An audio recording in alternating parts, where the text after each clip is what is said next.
Hi guys, welcome to the episode of The Infinite Way. We're going to be talking more about just examples of what it is when it comes to living infinitely. If you haven't seen it, go back and check out last episode. Went quite in depth to a conversation around what true, real self-love is, and broke down some things there. So it was really great to go into that. Amir shared some stories around that, gave some great examples. I feel like today we're going to go somewhere different. We're going to go somewhere different today. I'm in your hands, buddy. Yeah. I'm in your hands. Just so you guys know, we never, ever speak about or brief about what we're going to talk about. And as I'm saying, we're going to go somewhere different, I had a thought. I don't know where I'm going. And then the moment found me. And I know where we're going. You sound so woo-woo. I know, it sounded really woo-woo. But you know what we're going to talk about today? Because someone was asking me this question this morning. It just came up to me. They're like, how do you live in a world right now where we talk about living in infinitely, but there's this big storyline happening with COVID? Like, someone asked me that today. They're like, this big COVID thing in the story, and this will probably lead into many other things, but they're like, you know, is that part of my process? They asked me, like, in this work, because there's this big story and they're impacted a little bit, you know, by the COVID stuff and what's happening to them. So their question was, which I thought would be a good question for you, how do you respond to worldly things? Is that, you know, is that because of me? Is that because of, you know, is that the work that I've got to do on myself? And no, it's work that we need to do as a collective. You know, there is you, and then there is us as one energy. I mean, it's a big question.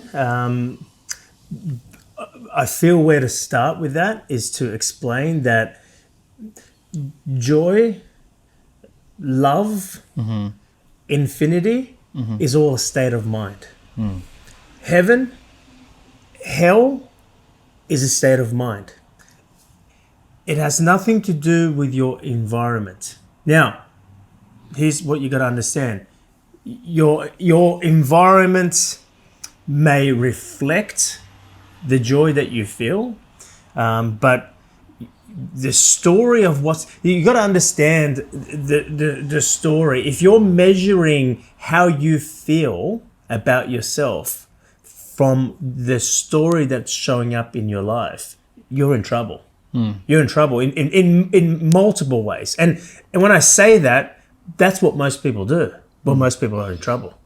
Right? Because you're relying on worldly events, community events, media events, neighborhood events, you know, sporting results. You are relying on on the outcome or the results that you see in your story to make you happy. And there's a lot of people who find themselves in depression when they're doing that. Okay, this work is all about what's going on between your ears, right up here. Not when I say right up here, I'm not talking about an up here. I'm talking about your mind, right? I point to your mind there, but your mind's not just there. Your mind is everywhere. But let's not take it. That's another conversation. You know, because the mind is the infinite mind is when you're connected to all things. But anyway, let's just say it's just up here. It's a state of mind. So, I mean, I can answer your question to how I'm going in my life. Well, I was going to ask you how. Well, I love what you just shared. That's very important. Yeah, but how do you respond then? You know, to something of worldly nature that we're going through. Well, it's first of all, my immediate response, no matter what it is, no matter how difficult my resistance I have to what's going on, or my judgments that I have about what's happening, right? I know what's happening is happening because it's meant to be happening. How do I absolutely know that? Because it's happening. Yeah. Because it wouldn't be happening, right? It's an absolute must. So for me, that brings me to a point of acceptance immediately. I just I might not like what's happening. I might judge what's happening. I might have a reaction to what's happening, but it's happening. So the other thing about the story is like a wave of the ocean. It's like the troughs. It goes up, it goes down. It goes up, it goes down. And I talk about this in my WTF experience, the wisdom, truth, and freedom experience. I say that when you're doing the work on yourself, At first, when you start, it's like you're sitting at the edge of the seesaw. What happens when we ride the seesaw? When you're sitting at the edge, you go up, you go down. You go up, you go down, right? And that's the whole fun of it, right? But as you do more of the work, as you find yourself, as you find your center, as you resolve your emotions from what your reactions to what's going on in your life, what happens is that you get drawn closer to the center of the seesaw. In your center, or in the center of the seesaw, the ups and down is very, very little. Right? But they're still happening. That's still happening. Yeah. Because that's what the life is. Life is a balance, and it's up and down. Now, love, joy is not a balance. You make that into a balance when you look for love or joy from the story. The story's in balance. It's in harmony. Hang on. I've got to clarify what you said then. Sorry to jump in there, because you're saying a lot of things where people are going, I'm sure, listening to this, going, yeah, hang on. I am in joy because, like, you know what I mean? I am happy because what you're saying is that... That's not joy. What you describe as happiness because, and then what I mean by because means because my financial circumstances, because the weather's great today, because I had great sex last night, because I lost 5 kilos, because. See, the thing is, joy, or the real love that I'm talking about, doesn't have a because love doesn't have a reason. It's like people say the truth is, love is. Well, that's right. Love is. There's nothing that comes after that, right? When you say love is, and you look for the reasons of why love is, that's not love. So right? That is the need of love. It's very different. So you're saying when you get to know that and feel that for yourself and get close to that center, have a relationship with that, the getting pulled out into the stories of COVID and the world and all that. The seesaw will move up and down. But you will stay in the center. Okay. That's the thing. So what does that allow you to do? It allows you to stay with your center. It allows you to be with your real self, with your authentic self. It allows you to not be reacting to what's going in the story. You have an understanding. What happens is when you are closer to your center, your awareness expands. And within that awareness, there's an understanding. There's a realization. Of course, it's going to go up and down. Finances is going to go up. It's going to go down. Winning, losing, it's going to go up and down. Positive, negative, good, bad, peace, war. So it's all there, right? And as Gandhi used to say, be the change you want to see in the world. The change happens in the center, right? You change. Your reaction to your reality, your reaction to what's going in the world changes. So, do you understand? In other words, what you're doing is changing your world. Yeah. Do you understand? Your world. You know, Jamie, you have your world. You know, I have my world. Yeah. And our viewers have their world. Every world, there is 6 billion. Well, how many people in the world? I have no idea.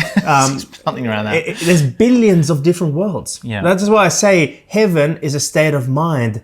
Hell is a state of mind. It's happening for us right now.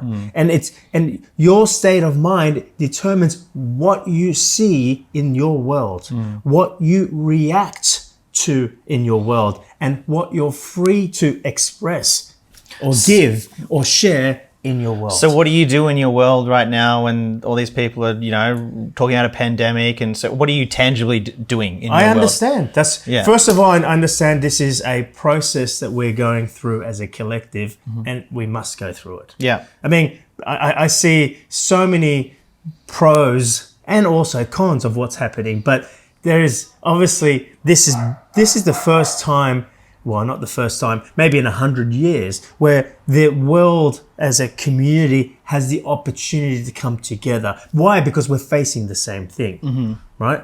And I say it has the opportunity. We may not. Yeah. Right? We have when we're faced with one enemy, right? And in this example, there's a role for this disease, for this virus, I should say, called COVID, and the role is to do what it's doing, and that becomes the enemy, right? But now we, as a collective, we have the same enemy. What does that do? It brings us all together, or it creates the opportunity for us to come together. So when I say these things must happen, right? That's one of the benefits I'm already seeing. I know there's lots of drawbacks as well, right? But that's what happens, right? In the story, there's equal benefits, equal drawbacks, right? If you're looking for joy, if you're looking for self-empowerment, it's not in the story, it's in yourself. So how important is the story to you? It's very important. The story is important, right? But for me, it's not about reacting or just seeing what's going on in the story. It's about having an awareness of what's happening in the story. So what is that? The difference is when I'm just seeing what's going on in the story, I'm watching the news or I'm reacting to what's going on in the news, or I'm reacting to what's happening. I've been drawn in. Yeah. Where if I have an awareness of what's going on, I'm watching from a, I'm witnessing. Yeah. You're not judging what's going on. Observing. You're observing. Yeah. All right. So what's the difference? One lacks space. One has space. When you're witnessing and observing what's going on, right? You do that from a space, and that space is infinity. When we're talking about infinite way, that's the infinite. That's it. The more expanded your awareness becomes, the more infinite you feel. Infinite in a finite world. Now, here's the thing. What do you mean the finite world?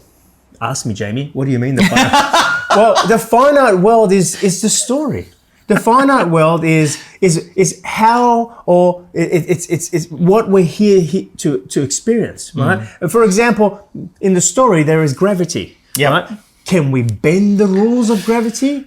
Well, you do. You go flying every now and then in your plane. Yeah, so we create flights. Right? Now, gravity is still a force, but we've learned to oppose that force through lift. Yeah. Right? So everything in this story has a limitation. There's time, you're born, you die, guaranteed. Right? No one's ever been able to, right? But there's a part of you that is witnessing and observing that story. And it's like it's like you say, this is like a dream. Like in your dream, you're always witnessing, observing what's happening. To me, that part of you is like the part of you that's witnessing and observing, right? That part of you experiences love for no reason. That part of you is like a computer that you program, and you program the things that you want in your life. When you're aware. When you're aware. Yeah. But what happens is people confuse the computer with the computer program that is responding to what's happening. And what it thinks it needs and wants. It's like, well, the computer program is designed to react to fear. Yeah. And then you're like, but what's this guy talking about? I'm having this reaction. That's not the computer. Because to me, our mind and the matrix it is a computer. I mean, not really a computer machine but it's like a computer. What does a computer do? You give it instructions, intentions, the computer will do that, right? But that's different to the reactions that you're having to what's going on in your story, right? And the difference is those reactions are pre-programmed, like apps. An app is designed to do this, or your computer gets hot, it's designed to do that. So it's always responding within its known computer frame. Wrong word, but it only knows how to respond. We need an IT person. I know, to help us. The mainframe. It reacts to what is known in the mainframe. What you're talking about is when you have awareness, you're the one putting stuff now into and using the computer. Probably going a little bit deep there right now, but to keep it simple, that's. Good example. Yeah. Good example. So life will happen, and life is temporary, and life will continue to change. The question is, who are you being in your life? Are you being an individual that is reacting to life, or are you being responding to fear? And is your experience of life, being the change or being who you really are, right? When you're being in who you really are, the story will still move up and down, but you don't. Like the seesaw example, you're standing in the middle of the seesaw, the story goes up and down, but that doesn't determine who you're being. It doesn't determine your validations, your options. It doesn't determine, your possibilities. Because Well, normally, that's what you're really saying there is like that's when there's true freedom. Like you are being infinite in that moment if you're not determined by any of that. you're being an infinite being in a finite world. Yeah. So what does that mean? It means if you can tap into your infiniteness, if you like, what you have the opportunity to do is to bend what is called your reality, right? In actuality, this is who you are. This space that is infinite, the part of you that is eternally joyful. Eternally meaning it's not bound by time and space, right? It's eternal, right? It was never born, it never dies. Yes, it's always been there, right? So, and when I talk to people in all my coaching, I intend to talk to that part of them, and they feel what I'm saying. They're like, I don't understand what this guy's fucking talking about, but I feel it. Like I feel something because I'm talking to their soul. I'm talking to a part that's deeply connected to the part that I'm actually talking about. Yeah.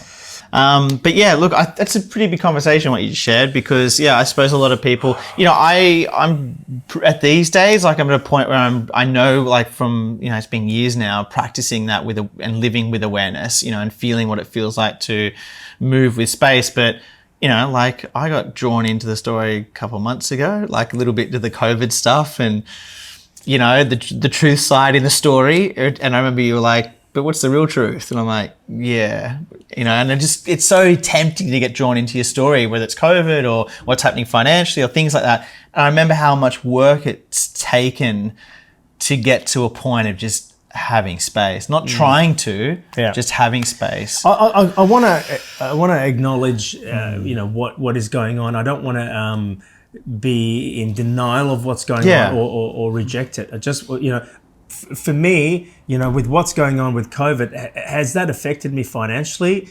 Yes, it has. Like I have two businesses that I'm currently quite active in that are still, one shut down for a little while. It's reopened, so it's survived, right? But to me, right, that's the up and down, and that doesn't change anything. Now you think to yourself, hang on, your business has dropped more than 80%. Yeah. Right? How does that not change anything? Now that doesn't change how I feel in this moment, right? If I'm measuring what's going to happen in the future and I'm looking at the story and going, where's this going to go? Yeah, I would freak out just like everybody else. Some people shut businesses down forever when that happens. Like, what? 80% down, see you later. Please understand, I might lose one of my businesses out of this, right? To me, right, it won't matter. Now you think to yourself, oh, come on, bullshit, man. Come on. Bullshit. This is what you got to understand, right?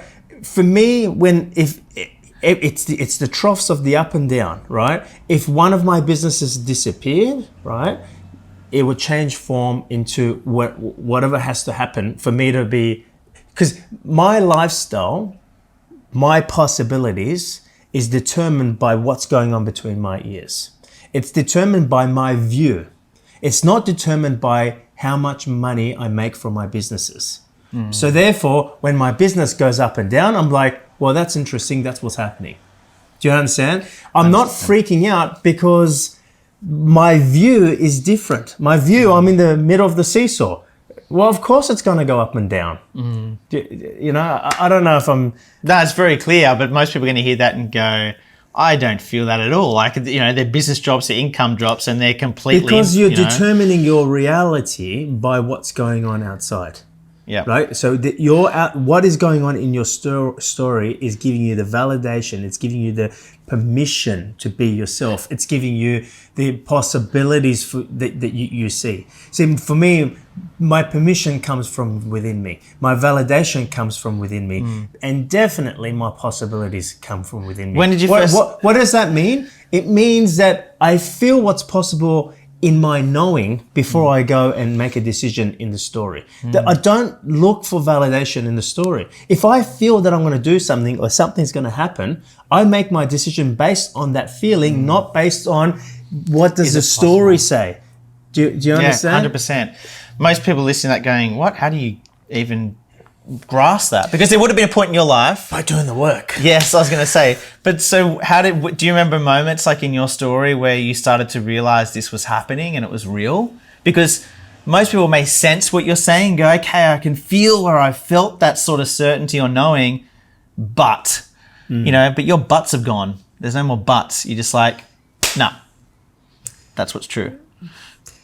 Yeah, it's when did you first experience the butt that you're talking about? We're not talking about big butts here or little butts. We're talking about the butts. But I have no money. Yeah. But where I don't have the contacts. But I'm not young enough. I'm too old, okay. Right? The thing is, to me, it's like, well, if you don't have the money, or you're too old, or you're too young, or you're too dumb, right? Why the fuck did that feeling come to you? Yeah. Why did you feel the love to go and do that? Right? Now, if that feeling's not real, right, then I understand. And I say when it's not real, it's an emotion. In other words, you're like, I'm creating difficulties or I'm experiencing difficulties in my stories. Well, if I went and made more money, then I could remove these difficulties or this discomfort. So then you go, I've got a feeling to do this business, but really that's not the feeling that I'm talking about. That is an emotion, which is a reaction to what you see or how you see what's going on in your story. The feeling doesn't come because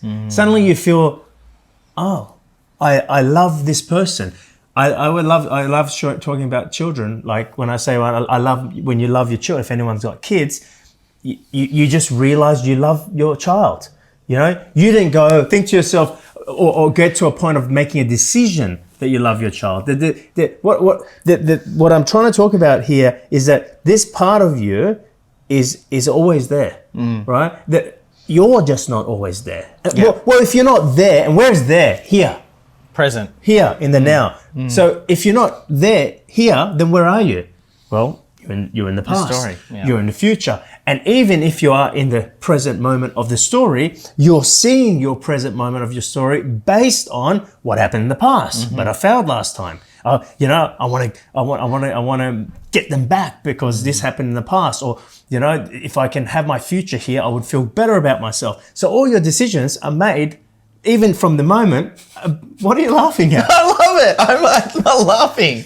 I love it. You've just got this smirk at me going, like... You know why? I'm smirking. I'm just remembering there are some people that I've seen, business people, right? Entrepreneurial business people, and they've been like, how to explain this? It reminds me of my journey too, like where there was a point where I went, I don't want to do this anymore. Yeah. Like it feels like I've spent years chasing, years trying to make this happen. And I'm like, this was never true for me. It was just all about my agenda to feel more secure. Yeah. Right. And I slaved myself away. And that was more toxic than anything rather than the results I got out of it. But, I suppose I'm smirking because I see that happening, around me. And, there was someone yesterday that I saw announce that they were dropping a business, and I don't know, I smirk a little bit because I'm kind of like, I didn't realize why I was dropping the business at first. Like what you're saying, that it was about an emotional reaction, it was about making myself feel, but it didn't come until I connected deeper with why I felt moved to do that. Sometimes I had to do that again and again till I realized why I was really, truly making those changes in my life. Because sometimes you make the change and then you just go back and do it in a different way. Look, it's pretty simple. If you're unhappy and you're making decisions to get in a relationship, to get into business, to find a new activity, right? Because you're unhappy, then what you're doing is creating an opportunity to find more unhappiness. Be a slave. Well, because what happens is... But most people are doing that, whether that's happy to feel fulfilled, to feel more secure. There's a heaps of agenda. What I'm talking about, or the infinite way, is finding your happiness for no reason. Right? Which I call joy. Right? It's different to happiness, but finding your joy, right? And then choosing to go and do something with that. Oh, I want to do this business. It becomes a game. You ask any entrepreneur, right? When they're coming from unhappiness and they need their business to work, right? So then you're not doing it from the energy of love, you're doing it from the energy of need, And that's a show. And that's why I said you set yourself up for failure. You set yourself up to be more unhappy. Yeah. Right? But when you find the joy or the sense of certainty or security in yourself, then all you're doing is you get into a relationship to have the opportunity to love. You don't get into a relationship to have the opportunity for someone to love you. Yep. So therefore, you're looking at what you want to give to the relationship rather than what are you going to give me in this relationship. Different. It's a different That's game. why you can say... Or you go into a business yeah. and you go, what is my client's... And your attention is always on the money, right? And again, I get it. Money makes the business go around, not the world. Some people think the world, but I know it's a money game when you play business. So you still got to pay your rent. You still got to pay your mortgage or whatever it is, your wages and, all that, you know. Yep. So I get all that, right? But that's not why you do it. Why you do it is because you're passionate about this product, and it gives you an opportunity for you to express that passion. I mean, but how about the people that mask their passion for what they're doing, but underneath there's... Oh yeah, well there's a need. You get a lot of people who like really but they're unhappy. Yeah, like, but they pretend not to be for a long time. Don't pick on those guys. No. They're already unhappy enough. I don't like to say it though. And you're poking them. Let's be real. Like, you know how much of those people put on the facade, and then everyone goes, "I want that," and they don't really. They're just being played. You know what I mean? Like, and I say that because I just see that in myself. I was playing myself for a long time. So yeah, there's some pointing at things there. I love what you're saying. I don't know where that lands for you guys listening, right? But I wonder how this lands for any business owners listening to this, or, you know, when you look at the things that you're in and you start to look back at what's being shared here, do you then look at your experience and go, am I coming from a place where there is no need, agenda, where I'm actually just expressing something I already have? Or is this about attaining something? You know, I wondered whether you guys do that. If you can focus on your process rather than the outcome and results, the outcome and results will take care of themselves, and you will receive appreciation or love from your outcome and result. But if you're focused on the outcome and result because you already lack and you need your outcome and result to be manifested, then when you experience your outcome and result, you experience the need of them. You don't experience love or appreciation. And what does that feel like? It feels like being a drug addict when you've had your dose and then you're like, that's not enough. I need now 6 million, 6 billion. It just grows. Yeah. I need to have abs on my side. I need to have bigger lips. It just never enough. You never stop, right? Because you did what you did from need, right? And you did that because you were unsatisfied with who you are. And the only reason you're unsatisfied with who you are is because you don't know who you are. And that's the whole work. Boom. I want to tell you something, you know. What drove me or what started me on this journey was, you know, I used to be a promoter. So I used to work with all the greatest speakers in the world. So I've had the opportunity to work with, some of the greatest speakers. If I start listing the names, you'd be like, oh, you worked with him. Oh, you worked with her. So I've always grown up and been around content about, you know, self-empowerment and, you know, transformative work. But I got to a point in my life and I was just like, I want to be able to live that. You know, I hear this speaker and I'm like, yeah, I feel that. I know that. I hear that speaker and I was like, yeah, I feel you. And I know that. But I couldn't live it. That wasn't my experience. So that's what drove me to get started on this journey of sharing it with people. What do you mean by not live it? Because some people might hear that and go, yeah, I do hear things and certain things, and sometimes it works. Okay, let's talk about something very simple, right? Everyone knows they've got to do what they love. Yes. Right? But does everyone do what they love? Right? But hang on, there's a but. Yeah, I want to do what I love to do, but it's part of my 7-year, 10-year plan. Yeah. Or but I don't have the money. But, you know, it doesn't work like that. Yeah. You know, you know, good example. That's a very simple example, right? But good one. But you know, you can take this to a deeper level. I'm talking about, but you know, you're an infinite being in a finite world. Why are you feeling limitation? Don't measure your limitation. Again, most people feel limitation because they're measuring from the story. And go, well, my story is limited, right? But the story is a reflection of the relationship you're having with yourself. So if you feel like you're having a limited relationship with yourself, and what's a limited relationship? It's like you're not being completely honest. You're not being completely vulnerable with yourself.